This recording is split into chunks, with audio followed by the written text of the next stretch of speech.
علی شاہ صاحب ایک زبردست عالم دین تھے. اطمینان کے ساتھ انگریز کا اعتراض سنا.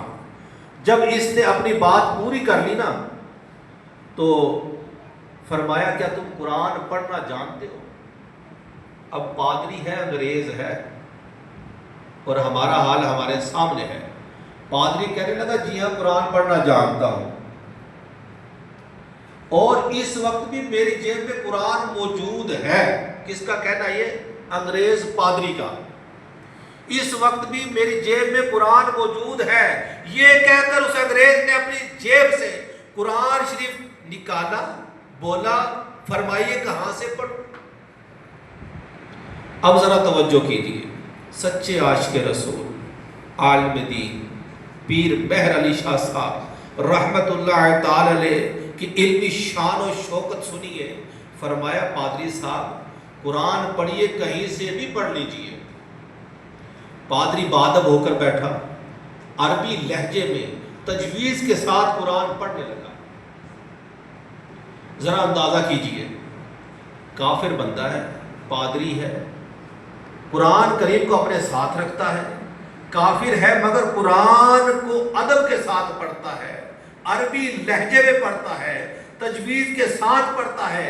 ایسا محسوس ہوتا ہے کہ شاید اس کے اسی ادب نے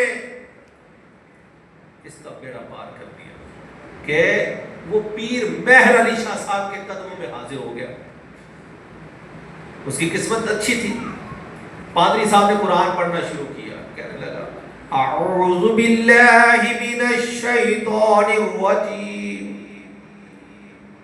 پھر پڑھا بسم اللہ الرحمن الرحیم. ابھی اتنا ہی پڑھا تھا کہ مہر علی شاہ صاحب رحمت اللہ تعالی علیہ نے روک لیا. فرمایا علم العادات جانتے ہو؟ تو کہنے لگا ہاں جی جانتا ہوں. فرمایا کہ بسم اللہ کے عادات کتنے ہیں؟ کہنے لگا 786. کتنے ہوتا؟ لکھا ہوتا نا 786. ہم بسم اللہ اس کو گردانتے ہیں. تو آپ نے پھر پوچھا لفظ امام حسین کے عدد کتنے ہیں؟ کہنے لگا 210. آپ نے فرمایا امام حسین کا سن ولادت کیا ہے؟ اس نے کہا 4 ہجری. آپ کا سن شہادت کیا ہے؟ کہنے لگا 61 ہجری. لفظ کربلا کے عدد کتنے ہیں؟ 261. لفظ امام حسن کے عدد کتنے ہیں؟ 200. امام حسن کا سن شہادت کیا ہے؟ 50 ہجری. تو اب آپ فرمانے لگے 210 میں 4 جمع کرو، 4 میں 61 جمع کرو، 61 میں 261 جمع کرو، 261 میں 200 پھر جمع کرو، پھر 50 جمع کرو. تو وہ کہنے لگا یہ تو 786 آتا ہے. کتنا بن گیا؟ تو آپ نے فرمایا، پیر مہر علی شاہ صاحب فرمانے لگے اے پادری قرآن مجید کی ایک ہی آیت جو تو نے پڑھی ہے اسی میں امام حسین کا نام بھی موجود ہے، آپ کا سال ولادت بھی موجود ہے، شہادت کا ذکر بھی موجود ہے، کربلا کا مقام بھی ذکر ہے، اور ساتھ ساتھ ان کے بھائی حضرت حسن کی ولادت کا دن بھی مذکور ہے، آپ کی شہادت کا دن بھی مذکور ہے.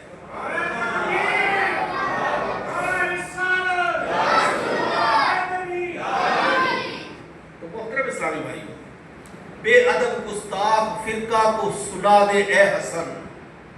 یوں کہا کرتے ہیں سنی داستان اہل بیت،